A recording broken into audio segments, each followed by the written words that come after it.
Okay, so I was inspired to kind of make like a little book report video about my plant medicine memoir that I've done here with the Alien Now and Later, the cannabis strain.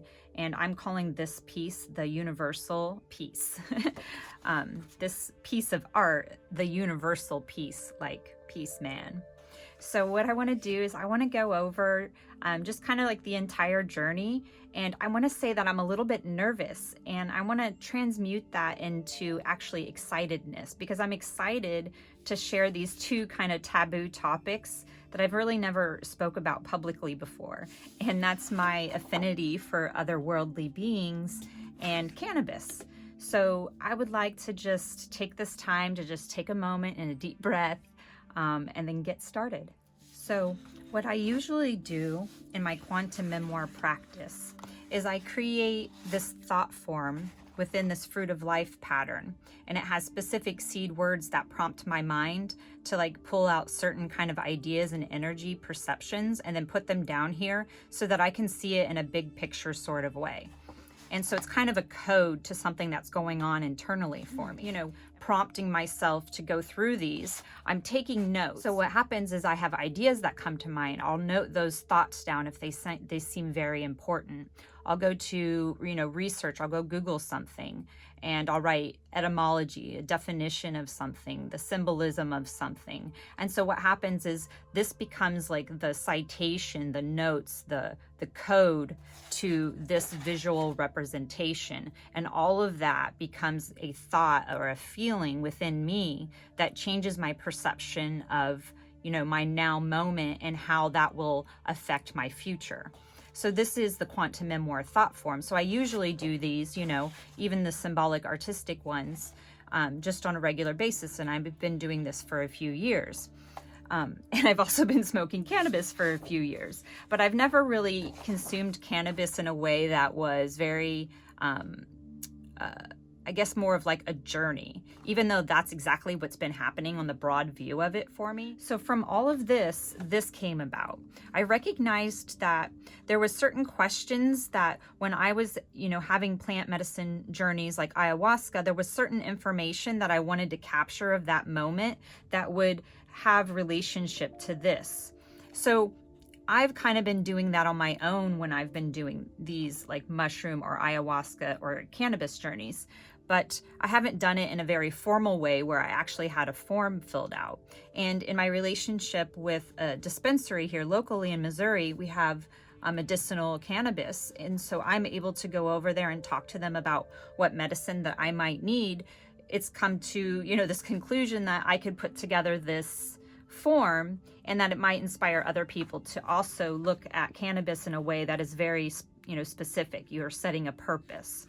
So basically what this is the purpose of this page is for me to get a snapshot of how I'm feeling with my mind and my body previous to consuming and after consuming. And in this case, I had the strain of Alien Now and Later, and it has about 10% THC. So I can feel like the anxiety in my voice talking about this. And it's so interesting because, I'm not sharing anything that's specifically, personal to me. Like many people have these types of experiences. So it's fascinating that, I feel somewhat reserved, but I still feel that excitedness like my mind was before I actually consumed this strain. The excitedness is like inspiration or anticipation of like this good thing that's going to come, like the journey, I guess, like the adventure, like where you get to go. So let's just see if there's anything else that stands out for this page to say. Okay, my attention is coming right here. So next time I figured, because in the quantum memoir, we have the refined sphere. So there's always a lesson to be learned. And every time you take this hero's journey, this adventure. So what was the lesson? What was I going to do next time after I consumed this strain? Maybe it's made you tired. So actually I should mark that. Sleepy? No, it did not make me sleepy. And it didn't make me hungry either. It didn't give me the munchies like some of the other strains do. So next time, what I was going to think of is I'm just kind of curious is, how does this strain interact with other ones? You know, that's probably a next level journey for me to start playing with them together. But first, I'm just going to work with one strain at a time. But my curiosity was piqued. And then it talks about your environment, because it's really important that you are in because I feel like, you know, when I'm consuming and I'm doing my art, I'm entering that theta brainwave state, that very relaxed, that meditative state. So I want to make sure that whatever is entering my my energy field, whatever, you know, influence is going to happen at that time when I'm in that kind of memory state, I want to make sure it's pleasant. And so, you know, I was waiting for a nice day. It was sunny. I did this on 4 different days. So just little notes like that. And so I already see some other refinements. This page is going to keep changing. I'm going to keep adding to it. So I've already found that I need to have a place where I can put how many days I consumed this strain. And then I think there was some other information I wanted to include as well. But I do have these for download on the website if you're interested. So then let's get on to the actual journey. So these are my originals, and so what I do is you can purchase the original art if you'd like. Those are on the quantummemoir.com website. But what I do is I scan them and I turn them into a digital file, and this way you could just print it out yourself, and then you can color it, and then it works out to be like a nice meditative kind of activity. And not only that, it gives you inspiration and ideas to seed in your mind. So let's go ahead and begin. So this is the spread, and this one is called Universal Peace. So what I want to do is I'm just going to kind of take some deep breaths, sit here and kind of just glance over the page. And then as I do that, my eyes are going to get drawn to somewhere. Like a word is going to catch my attention, and then I'm going to go there and I'm going to color that in or add to it or do something to it, and let whatever thoughts come up for me just kind of come up and pay attention to them. Imagine, what is that thought telling me? And so what you can do is you can take your page and you can make notes on the other side and write down those ideas that are coming up to your mind as you're coloring and filling this in. So what I'm going to do is I'm going to zoom in and find out what stands out first. So let's start in the purpose sphere. This sphere is basically the whole point of the entire page. So the purpose could be looked at as this inner sphere, but it also could be looked at as the entire 13 spheres together as like a field of energy, kind of like represented in this superstructure right here. So the purpose is why we're doing this. We kind of already talked about the cannabis aspect, where it's a plant medicine and I want to use it in a very conscious way to bring out about awareness in me so that I can gather lessons and refinements, and I can improve the quality of my life and perhaps those around me. So that's the purpose of this, you know, entire thought form, but it's also the purpose of this specific one of my universal peace, where I had set the intention. If we looked back at my note page, I had set the intention that I would like to have clear communication with otherworldly beings that are looking to create universal peace on this planet or in this universe, right? So it's a very imaginative, fun idea, but I'm also being very quite literal in the fact that I do want universal peace, you know, on this planet. So that's kind of the purpose of this page. So to me, this in the storyline that we're talking about, this little alien here, the alien now and later, the strain that I used, I'm going to call him an otherworldly being. And I never really gave him a name, but Fred is coming to mind right now. So I might refer to him as Fred. So what I'm going to do is I'm going to just start coloring this in and then see if anything else comes to my mind. And so I feel like these are lights, right? And so then you can really think about light as a symbol, what that represents. I guess I'm thinking Star Wars. You have the Force, you have the dark side, and you have the Jedis. Since this is like a space theme, Star Wars kind of came up a few times in my mind. So we're just going to illuminate Fred's journey here now that he's on planet Earth's atmosphere. or actually it's not on, you're in the Earth's atmosphere. So let's see, let's give, since he's in our atmosphere, I'm gonna suggest that there might be like a little blue reflection on his window here from the blue sky and maybe the ocean. We have the ocean theme down here. Okay, so see how the ocean, so now the ocean symbolism is coming up. So what I'm gonna do is I'm gonna leave Fred waving, giving me the peace sign, and I'm gonna come down here to the ocean. And I'm gonna play with this idea for a little bit. Just kind of color it in, see what comes to mind. So in this way, it's kind of like the art is talking to me. Now my story is going to develop into a water theme, this kind of like water element. And if I think of the water element, it's the moon. So these symbols together, they represent this unknown aspect, the subconscious or unconscious aspect of, you know, humanity as a whole, really, not just the individual. So I'm just going to keep pondering, pondering the ocean, the water theme, the water element. Just relax. Color. I see he's surfing here. That idea just came to my mind. Like I noticed that he's surfing. So he's kind of like surfing, you know, if you think of water, it really goes in the path of least resistance. So it's going to go around things. Over time. It's going to destroy things, you know, it's not going to move the rock away. So in this way, little Fred here, he's riding the waves of a longer period of time, not just in the cycles of Earth here on our ocean, but he's out in the galaxy, out in the universe. Who knows how long he might live. That's a fun thought. I guess the topic would be, do you believe in otherworldly beings? That would really change how you look at the story that I'm talking about right now. Whether you're looking at it as a literal interpretation, or if you're just thinking of what I'm saying in imaginative, like kid's story sort of way. A movie line.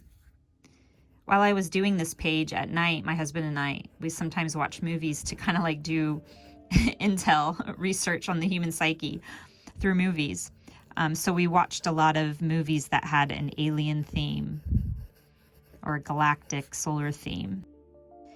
And I really prefer to use the word otherworldly being, because I don't even know if what we call aliens are in this physical dimension, or if it's a mental sort of space that they occupy or communicate through, especially if at large distances, you know, through the universe, through our galaxy.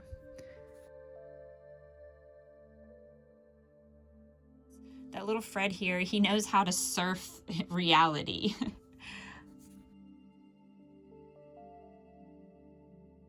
Right. So then how does smell relate to this little drawing here is what's coming up to my mind. So smell.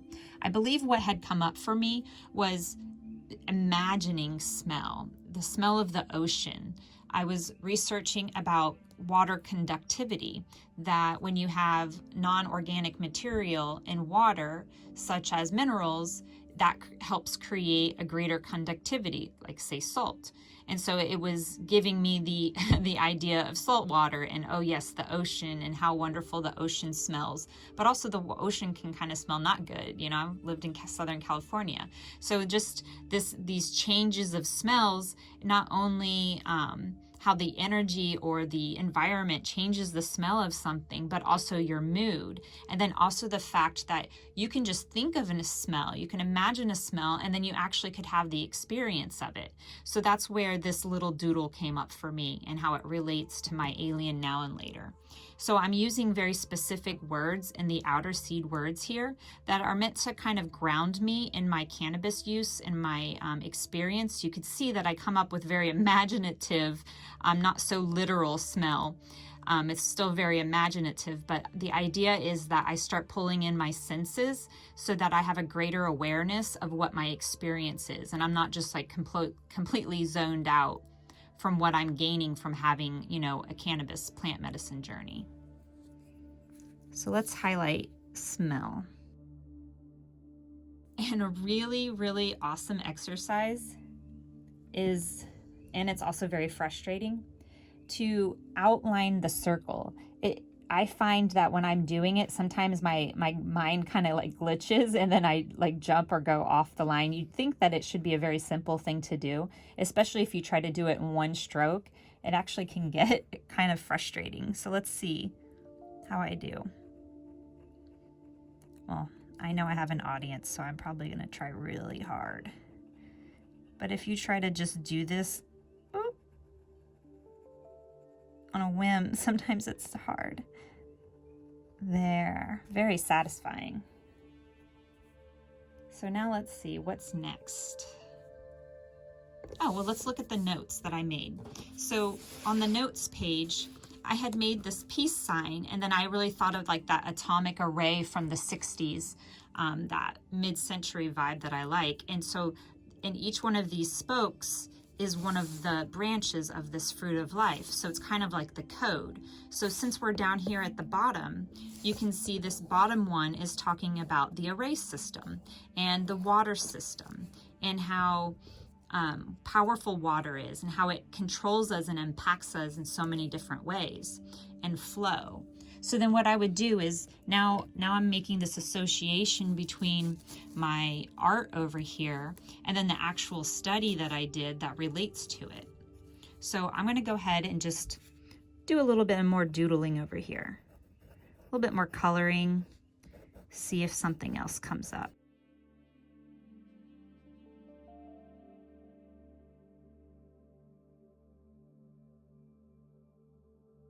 The water element is something that you'll see me put into my work a lot of times, because really, I guess what I'm thinking is that I'm showing appreciation for it. By paying attention to it and having gratitude for it, I'm kind of working with that element in my life. And I think when you have appreciation, that's when you create, greatness. That's, I guess, what people would call miracles. That's when you're thriving, when you have enough life force and energy to share with other people. So I have my water theme here. The other thing, water is a conductor. Okay, so I have citations. So I actually have articles that I read that kind of go along with some of these notes. You go to stonehumantheory.com. You'll find the different links that are associated with this universal peace thought form. And so you can go and learn more if that's something that you're interested in. But then I started playing with this idea of now and later. Since this is called Alien Now and Later, I was really thinking about time and how, now is the present and later is the future. And so these are terms that I often work with, is future presence. This is the idea that what I'm doing right now, I take my future into consideration. So I try not to be totally gluttonous and only pay attention to the present and just be like a total rock star, right? And forget that there's going to be a consequence in the future of that. So I try to play with the time of future presence, where I'm being smart with my senses. I'm being smart to recognize that what I do now in my present will affect my future. And so I was just having a bit of wordplay right here and noticing that the word smart has the word art in it. And so you can also see that I was playing with the sense, the different ways of spelling sense, even though it all sounds the same. So this over here, Beam Me Up Scotty, just jumped out to my attention. Again, because I was playing with this whole alien theme, all these movies, ideas, books, things like that came up for me. And so what it did is when the words came to me, then I had a visual of what that might have meant. Like, the visual representation, and that's what we have here. And this little guy getting beamed up. I guess this little avatar is probably me. In the storyline, I will be that little person. So, since we've already established that I like orange, I'm gonna make me orange. What I had mentioned in the Instagram post that I made about it is I'm in essence, this is me and this is me, and I'm beaming myself up. So basically, like the future me is studying the past me or the now me, and I'm working together with myself in the sense that I'm going through these personal self-reflections, these judgments that I have about my cannabis use, or, the novelty or taboo-ness of aliens, these different sorts of things, or even like the deeper shadows of the programming that I received from, schooling in America, or being a military brat, or etc., etc., etc. So these two little characters are in essence both me, and they're working together. So in that Instagram post, I made a reference that I'm beaming myself up for self-study. I'm abducting myself to learn from myself. And so I see this light coming back in. This is not an evil abduction. It's meant to be wonderful, like maybe even healing. Perhaps up on this spaceship, I have some sort of high technology that I can repair the damage that I've done to this body that I now very much respect and care for in new ways. So let's add lots of light around that little physical avatar. And you know what? I kind of prefer daytimes. Like at nighttime, I want to sleep. I want to be in my bed. So, if I'm going to get physically studied by my higher self, by my Fred alien self here, I would like it to be during the daytime. Like I would like to not have the shadows in the woods. There's so many movies that are out about aliens, I've noticed, because like I said, we've been watching them. And they all make the aliens seem evil and negative. And I just, I know humanity, and yeah, there's some bad apples that haven't got over their fears and challenges and greed and selfishness, but there's good ones too. So certainly there's friendly, neighborly, otherworldly beings out there. So this one, Fred is going to pick me up in the daytime. We have a daytime date. Let's make that clear. It's that blue sky. Let's see how we do this time. That's interesting. Oh, I broke it. I say we. Is that like the royal we? Who? I'm going off because I'm talking. Oh, made it. I wonder. Okay, so this is one of those things. I'm going to show you how then I would take notes. So I find that interesting. Why am I saying we? Let's find a place to put that. Put it up here where I'm observing. We. So when I was just speaking, I was talking about myself, but I said we.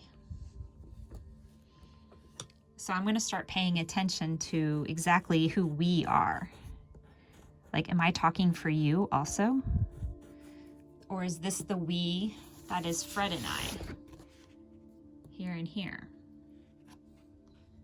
So really what's coming to my mind now is observation. Let's look at this observation and even see how that lines up. I didn't know that before, but you can see that I have this little branch right here being the telescope. My sight is set on X. Kind of fill in the blank whatever your sights are set on. And you can see it goes right into the telescope, and then the star, sort of representing the solar system and galaxies.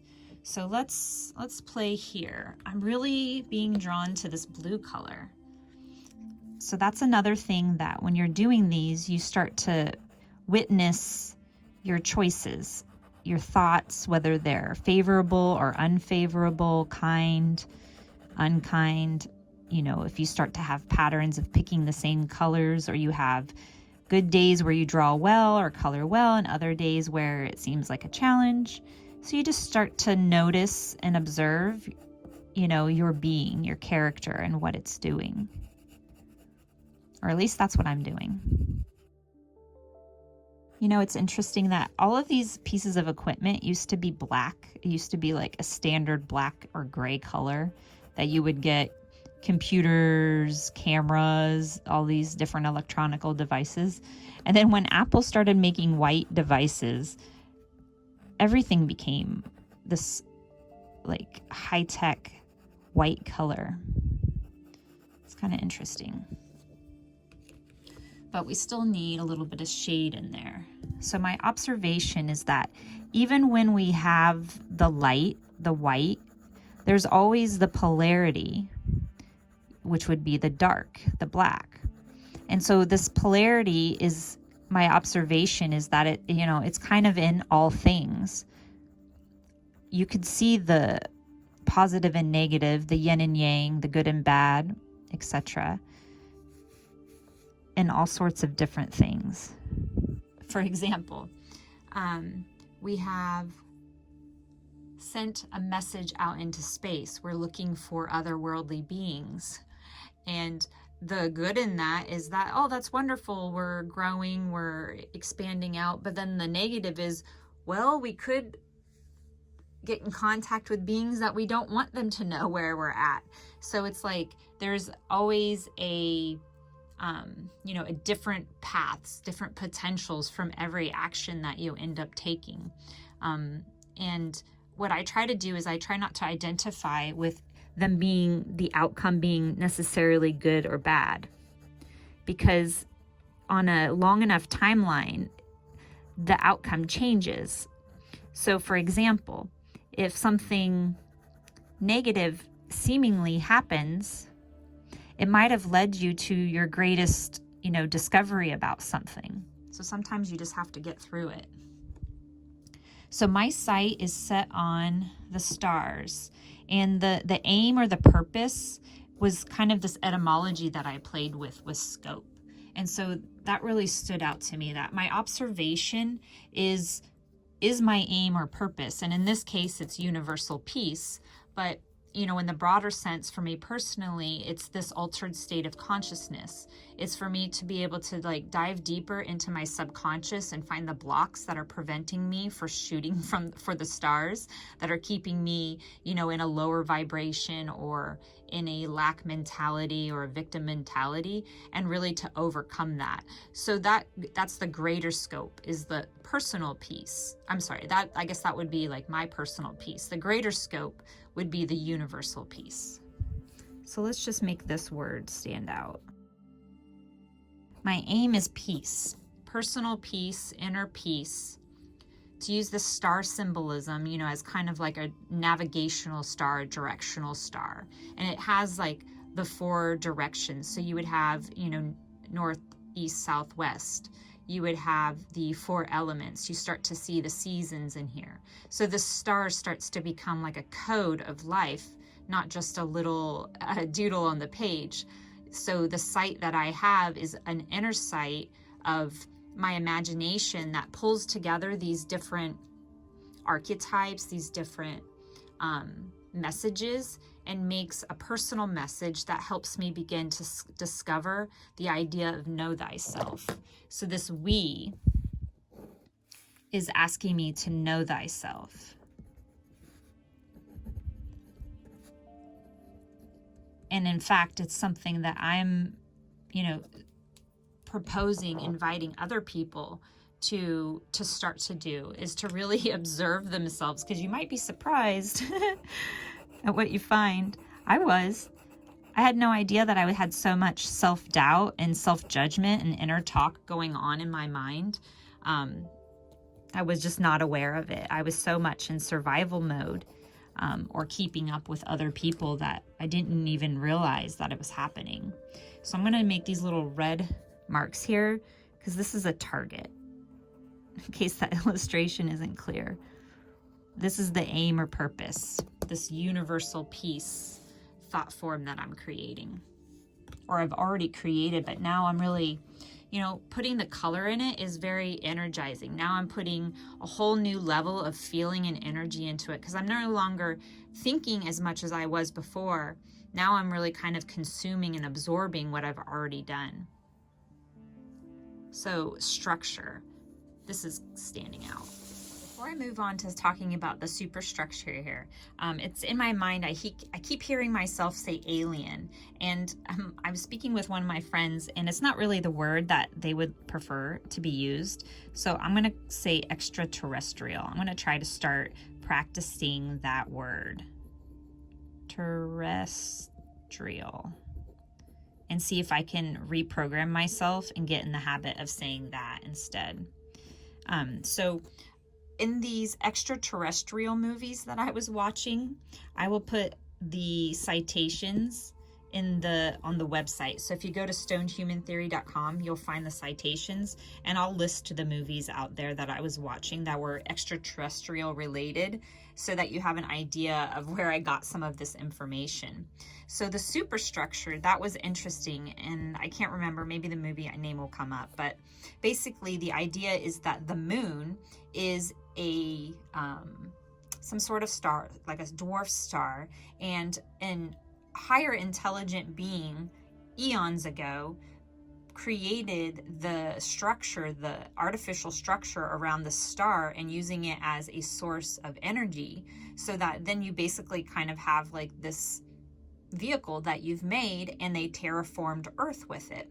And so in this movie, they use the word superstructure, and I really liked that idea of the moon because I'm always fascinated by the moon. You know, I write, you know, along to it in the phases that it goes through in my manifest. So I have this affinity for the moon. So I really wanted to kind of illustrate in the touch sphere that, like, how does it feel to recognize that the moon might be artificial, just to start looking at this structure in different ways. And then if you really pull in the idea that, you know, you have these truths or you have these lies layered upon one another, and to really kind of dissect the mechanical aspect of what we've been told and perceive it in a new way, you could also relate to this idea of the Dyson sphere, which is like what I said. You have that star core element, and then you have the layers built upon it, that it creates something entirely new that actually can affect other matter, such as terraforming. So then if you think of terraforming, then we pull back down into that hydro, that water, that H2O element. So yeah, the Dyson sphere.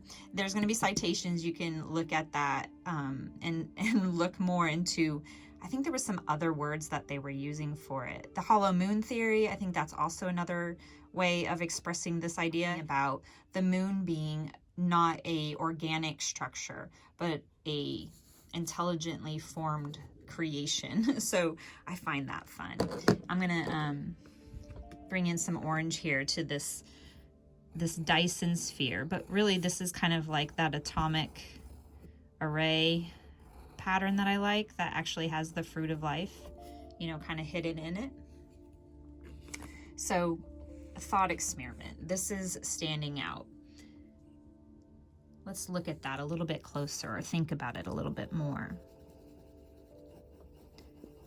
You know, all of this entire art is a thought experiment, because when I'm coming up with these ideas, when things come to my mind, or I follow breadcrumbs, or someone sends me something, however the information becomes, you know, in my field, and it somehow gets drawn to be attracted to my page, then I'm experimenting with that information. Like, I'm folding it into my art and my perspective, and then it's basically like an experiment, because then I'm like, oh, I like that point of view. Let me try that on, like it's an outfit or a vehicle, and see if that works for me. And then I'm like, nope, doesn't feel right. And then I ditch it. So all of these ideas, whether they're true, you know, whether it's true or not, that the moon is this or that, it's irrelevant, because I'm not there. The thing that's relevant is my experience and what I can learn from, you know, my own personal trust or my own personal experience. So in a way, I think maybe that's kind of what the shadow work is. when I'm going through these plant medicine journeys, because I'm testing the limits of my perception, the beliefs and the perspectives that I held of how something is supposed to be or is. And I'm seeing if maybe there's a different truth, if there's different information, and really feeling how that sits with me. So then let's look at our moon, this curious rock, this reflective ground that we have called the moon. And you know, I'm really seeing this as a full moon now. In a couple days, we're gonna have a full moon on Saturday. This is Thursday, so in just a few days. So in effect, how I work with it is, you know, the full moon is just a second. It's just a moment in time. It just flashes, but it appears for several days to kind of look full. So for me, the days leading up to the full moon and the couple days after the full moon are all still considered like full moon energy to me. And so if you ever want to talk more about the moon and its phases and its influence, reach out to me, because I love the topic. I love the mystery of the moon.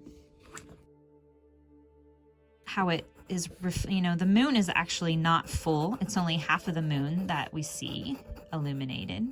So I try not to call it the full moon. It's called the light moon. And it's not even its own light, you know, it's the light of the sun reflecting on it. So the moon is quite reflective, which is symbolic in this idea of the ground and the water of the subconscious, because the subconscious is reflected in the physical outer reality, you know, of that avatar, of that body. So then body, I'm drawn to this sphere over here. Let's go there. So this is the sound sphere, and the sense of sound I've taken off of the express sphere, because the express is not only the voice of speaking, but it's also the ears of listening. So this sphere of sound, I was really fascinated by the idea that perhaps we don't have to hear maybe there's sounds that we hear that are not, oh boy, this is going to be hard to articulate. The ear picks up vibration. Perhaps there's vibrations that it picks up that we're translating in our mind that we don't actually perceptually hear. So I know that that's the simplest way I could describe what I'm saying here. So this was the idea that came to me, the sound without a noise, to feel the vibration of information.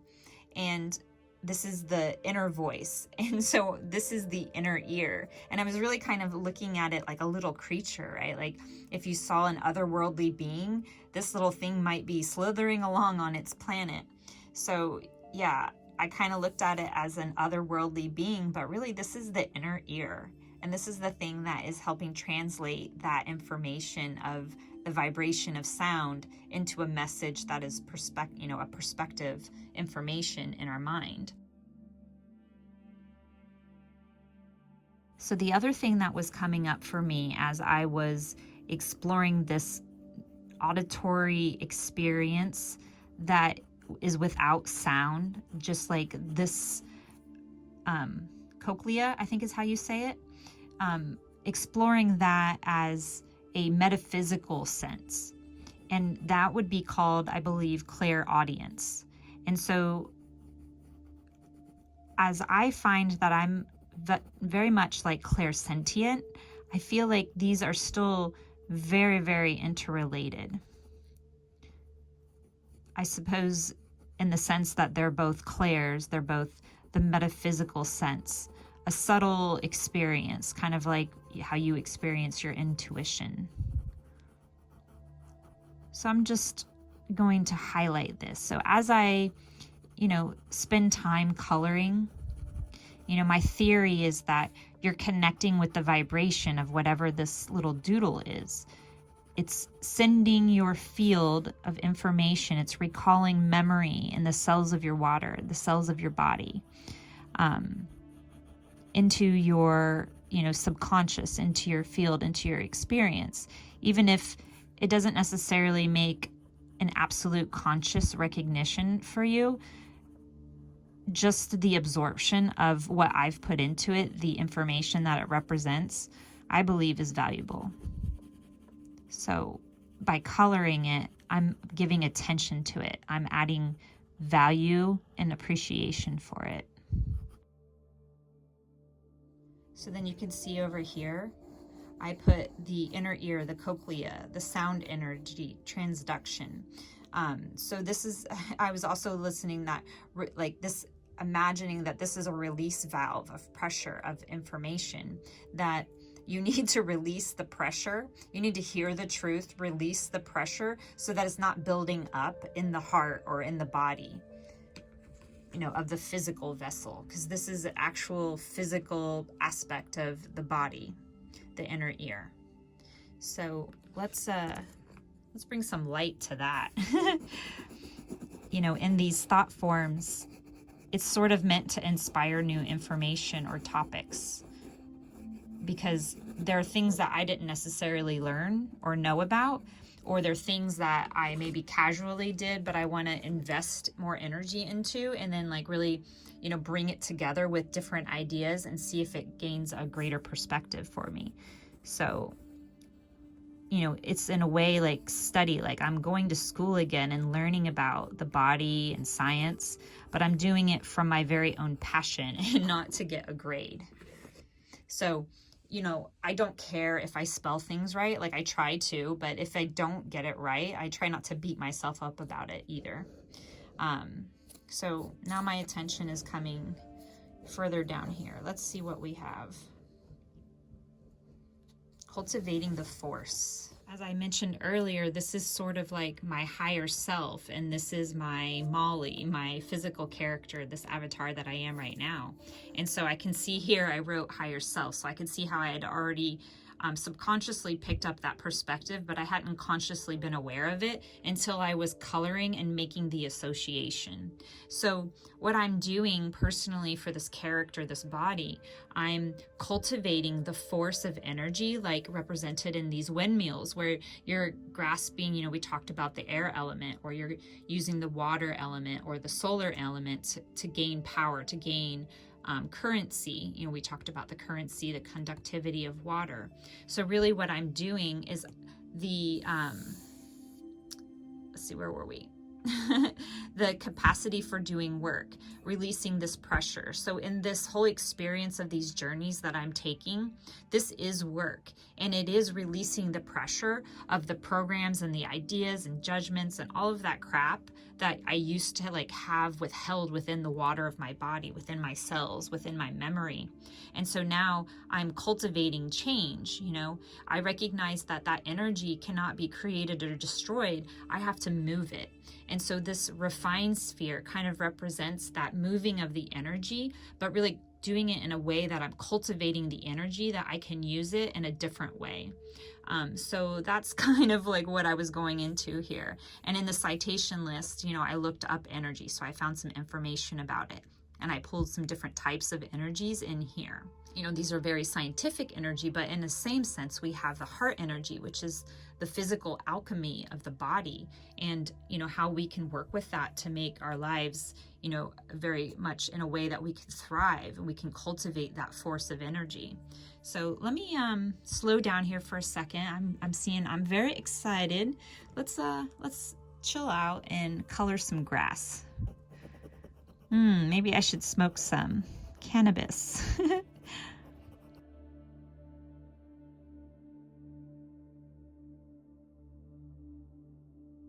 All right, and because we have that blue color that is just standing out to me, I'm gonna go ahead and bring that in here. What is this called? Oh, this pencil doesn't have a name. This color, I guess maybe because spring is in the air. This color is really yummy right now to me. Okay, so yummy. Now I'm recognizing the direction of taste. We'll come over here in a second. because I'm thinking about flavors, if this is yummy. So we have our windmills in motion. We're collecting and cultivating proper energy.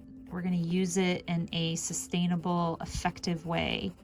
And we're generating enough of it that we're cultivating it to share. You know, there's more than one to go around. Okay, so flavor came up. Let's look over there at the flavor, the now and later. So remember, I was talking about now and later, future presence earlier in the past, and this is why, because I had it relating to the taste sphere as it came off of this universal peace branch right here. So let's see. We're gonna need red for strawberry. Let's color that in. So we're talking about this branch of our universal peace array. And in this case, the taste, the flavor of now and later is strawberry. It fits so nicely across there, I had to make it strawberry, but you could choose any flavor if you want. And I actually do not recommend now and laters because those are gonna fuck up your teeth. But enough on that. Let's talk more about the meaning, the symbol of now and later as it relates to our universal peace. So I don't know what circles you're in and who you're talking with, but the idea seems to be going, and I don't really have complete comprehension of it myself, but time, past, present, and future do not exist in a linear way. They're experienced or remembered or thought of in that way, but you know, the future is your imagination, the present is your conscious awareness, and the past is your memory. It's still an aspect of your imagination. So really, in some sense, some geometric sense, all time, past, present, and future are just all in one thing, you know, one little wrapper. So that's fascinating. And these are types of things that I would love to talk with people about, you know, instead of, like I mentioned in my Instagram, instead of just talking about the weather, like, wow, there's some fascinating things that are discovered and recognized as becoming more mainstream science. Like, let's talk about it. And I do have some of those people in my life, and I'm grateful that I do get to have those conversations. But if you want to join into the conversation, then just reach out, because it's happening now and later. Yummy. So taste, this is another one of those things that you can imagine. Like, I can imagine what this now and later tastes like, and it can cause my mouth to salivate. You know, it's interesting that just from the memory of something from the past, of, you know, either having had it or something like it, we could have an experience of it just from the mental imagination. And actually the now and later cannabis does taste very good. It smells good. And really, smell and taste are very related to one another. Obviously, when you're putting something in your mouth, it's right there next to your nose. All right, so there we have it. Strawberry now and later. So I guess it would be most appropriate to talk about the intent sphere. Let's go there. Since it's right here between our purpose and what we're talking about with taste, the intention, when I'm pretty sure that what I did with this one is I thought, what is my intention? What am I clarifying? What is my desire here? And it is this idea of having universal peace. And that came from this idea of live long and prosper, the Vulcan hand gesture that is in science fiction, or perhaps, you know, science fact, I don't know. But the idea is still that this symbol represents something to a lot of people. They recognize, you know, the peace aspect of it. They imagine the hope that it brings. And so this is really my intention for Fred here, that, you know, he's giving the peace sign, because he just has, well, it looks like he has 3 fingers, 3 little nubs there. But they're communicating in this sense. So the clarification is that there's communication between the human and this otherworldly being. And so, like, wow, that's so strange in a very normal world kind of way. Like, really? You're setting an intention to talk clearly with otherworldly beings? But yes, I believe they exist, and I'm open. I'm open to the experience. All right, so here comes the blue again. Love just jumped out to me. So, you know, oh wow, there's like a V right there. Love. This idea of living the universal dream, something that my husband and I play with. Because, you know, you have Meet Me at the Moon Tower. They're LIVIN. They're living the good American dream, but I'm beyond wanting to live the good American dream. Like, I want to live the universal dream. I'm thinking bigger picture, long term. So yeah, I want Americans to be living their dream, but I also want the entire world to be doing it. I'm going to bring some orange in on this one, for us to all be living this universal dream of love. And, you know, it kind of makes me think, okay, that is so hippy-dippy, airy-fairy, you know, not reasonable, like that. All those thoughts and feelings come up, but it doesn't matter, because even if you don't achieve that necessarily, if that's what you're shooting for, then gee whiz, it's going to be better than what we have right now. And, you know, that's all I can do, is just one step better than what I was yesterday, or where I was yesterday. So that's my intention. Living the universal dream. So let's highlight love over here.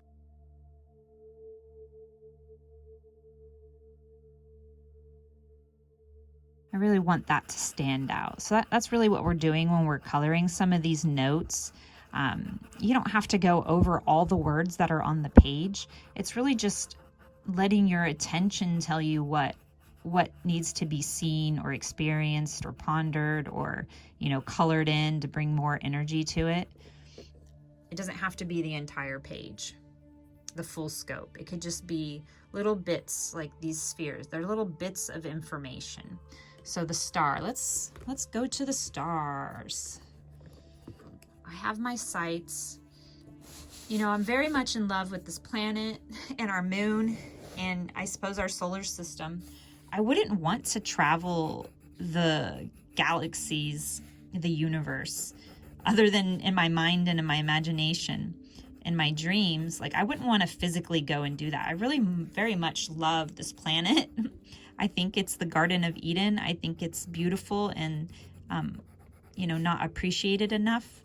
So although I have my sights set on the stars, it's really about bringing that energy and that creativity and imagination and fascination, you know, or maybe an invitation to bring, you know, Fred's here. But it's not something that, like, I would like to go to Mars physically and visit, or even the moon. Like, I wouldn't necessarily want to go to the moon. I like my feet, you know, we're talking about over here, like in the daytime, like I like my feet on the ground. I don't mind going, you know, in this like astral realm in my sleep and doing my magical work in my dreams, but I do really like being grounded on this planet. So I suppose that that's another refinement I could recognize, is that I do love, you know, the earth, the planet Earth. Even though life is challenging, a lot of the times I wouldn't give it away for anything. I love my life. So what stands out now? Heart, of course. Love. We just colored in love. I'm showing love and appreciation for the planet that I live on. Wow, you know, what if our planet is a superstructure? What if there's a star inside of Earth and we have some sort of mechanism that somebody's made it into a spaceship Earth? I bet there's a spaceship Earth theory. I wouldn't be surprised to find one. So I'm going to color my heart green. Ooh, maybe the little alien guy is green. Huh. Nope, orange. Gotta be orange. Okay. So he's got a green heart. And I said that I'm gonna color my heart green. So again, I'm getting this vibe that this is a form of me, this little creature's hand and this human hand. You notice how they're represented in a reflective manner to one another, that the human hand and the otherworldly being hand are opposing one another. Intention to clarify this universal peace, and the expression is to give this universal peace. So I really see that they're in agreement. They're in alignment, in conjunction. So let's make Fred, my counterpart, orange.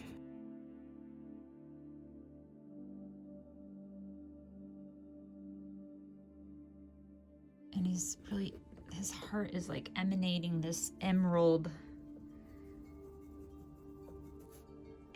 color, right? Like this is value. This is like gold. Rich, that's what I'm thinking. This heart that he's giving is very rich.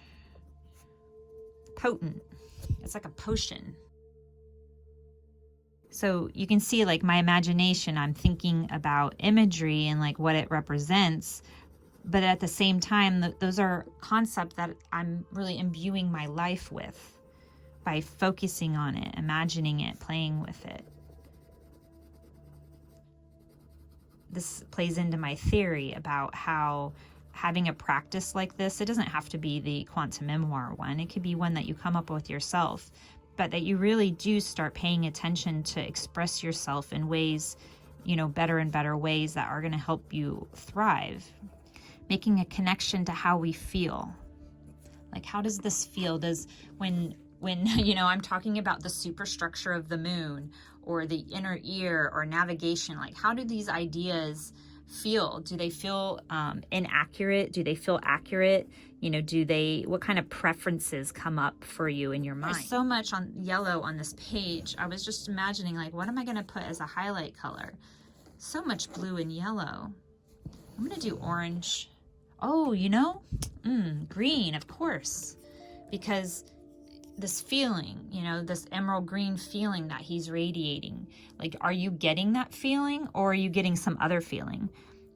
That's basically your inner navigation guiding you, you know, in a direction. At least that's how I see it. So let's radiate this feeling, this question. This is a question that I've been asking myself lately. Again, in a conversation that I had with a friend about, we talked about clair, well, her and I didn't talk about clairaudience, but basically the clairs and those senses and how you use that to communicate with your inner self or otherworldly beings. And, you know, the conversation can go deeper than that, but I'm going to leave it there. So this is a question that I've been asking myself so that I can start to recognize what information is my ego trying to sabotage me, trying to prevent me from moving ahead, keeping me small, and what information is my Fred or my spirit or soul or whatever you want to call it, you know, guiding me towards an appropriate direction, a change, a refinement, a lesson. And the only way that, well, maybe not the only way, but a very successful way that I do that is with my feelings. Like, I really am a feely kind of person. And so this question, you know, was kind of huge for me, that I recognize if I just keep asking myself, how does this feel? How does this feel? Does this feel right? Does this feel true? Does this feel appropriate? If I just really be with that, then I get answers. And a lot of the times the answers are drawn out, you know, in these forms or in my Fruit of Life book, where I do a daily sphere. You can see that I have messages here. How does it feel? Right there, boom. See, that's playing into my actual real life experience. And then I'm broadcasting it here in the art, because it feels like the intuitive hit is that it's also useful for other people. So while my art is very visual, it's drawn. It's also this part where I'm pondering, you know, I'm writing the long Instagram ponderings, or I'm making these videos of me, you know, doing kind of like a book report series of rambling about the feelings and experience of what has gone into the notes and the thought form. So we're really radiating this emerald love vibe. Bingo. How does this feel? You know what? So I'm seeing right here that inside here, like this is, you know, this is spherical, this is dimensional, even though it's illustrated flat. So inside here, there's a heart. You remember I told you there's like the star in the center? I'm really seeing a heart in the center here. There's a lot of love in this page. It's wonderful. So then do we have anything else? It looks like everything is colored on the thought form, right? So let's see if there's anything else that stands out in the notes. Oh, definitely. Like, let's fill this in a bit more. What do we have going on there? So since we were just playing with this emerald color and the heart, I'm thinking that I want to put that green color here. And so let's just bring in the colors. I'm going to put orange over here. I try to perceive things, you know, in non-linear ways. So instead of thinking of a sound wave traveling like this, I think of it like emanating out. Kind of like what this peace sign is doing. It's a vibe that's emanating out. And, you know, since we're talking about taboo subjects, and I brought up the hippies before, I've heard that this symbol is actually reversed and that it should be the other direction. So, you know, we had mentioned earlier polarities. There's always this polarity where some people think one thing and some other people think this other thing, and they're not necessarily both right or wrong. It's just a point of view or perspective. And instead of focusing on the right or wrongness of it, it might be useful to focus on the connection between the two ideas to really bring up, you know, practice communicating about something that seems like it's in conflict and find the spectrum or the commonality that is happening. And so discernment is coming to my attention. To me, that is a feeling that you know if something is deceitful or not. So this feel to know really stands out, kind of like the whole page of the Alien Now and Later experience was about, maybe if you think of like telepathy or psychic skills or abilities, that if we were to meet otherworldly beings, it might not be to where we communicate with one another through words, you know, can't say that they're going to speak English or French, or maybe they can speak all the languages, who knows? But it might be that there's more of a psychic conversation that takes place. And so being in tune with your feelings seems like that might be a valuable skill to have. What else stands out? Motion. So motion, I feel like I want to highlight that energy is in motion. Even when we're at a standstill, you know, the air is still blowing, you're still breathing, things are still in motion, the blood is flowing. So something is always transferring, something is always in the motion of change with energy. I feel like that must be important, you know, when you're working with the force, when you're cultivating the force, to recognize that you don't always have to exert force. It might be like the water, where you can work with the natural flow of how things are going and use that force instead of working against the force. I guess use the force. What else? I don't think I paid attention to this, but I've seen it in the background. So altered state of consciousness. This was one of the first notes that I wrote, that I don't remember why I was talking. Oh, because I was exploring the plant medicine memoir, that, you know, when you're having cannabis, you're slowing the this word prefrontal cortex down, and that it's adding, enhancing your creativity. It's adding to your imagination. You're entering an altered state where your mind is working and operating in a different way. And it's very relaxing, right? You have that calmness, that wave that comes over you. So I wrote those notes when I started, and what's standing out is that you get multiple solutions. So I think that what happens for me when I consume cannabis is it removes all of the ego judgment, or maybe not all of it, but a lot of it. And so that's kind of set aside. And then I really can look at things in a broader point of view and feel them individually and kind of find these multiple solutions, like these different potentials, these different things that might be better opportunities. And then, when my high is over, then I have all of that like brainstorming that I did, all of that information gathering from the senses, and then I'm able to make a better choice going forward. And that's really how I've used cannabis over the last couple of years, is that I do it so that I can stop that habitual character that I've, was programmed and practiced at being for the last few decades, and really start to be this like intergalactic being of love. I love it. It sounds so hippy dippy. Oh, so what else? I think that's it. I really do. So that's it. My alien, now and later thought form that I'm calling universal peace. Really just projecting the idea that I'm living a universal dream. I'm inclusive. I'm compassionate. I'm, connected to the planet and the elements. And I'm inviting in other beings, other worldly beings, other human beings that are interested in having these kinds of explorations and journeys. So if you're one of them, make sure you go to my websites. The links are below, and I will be looking forward to talking with you. And if you're interested in getting one of these coloring sheets, there's downloadable links on the websites as well. Thanks for watching.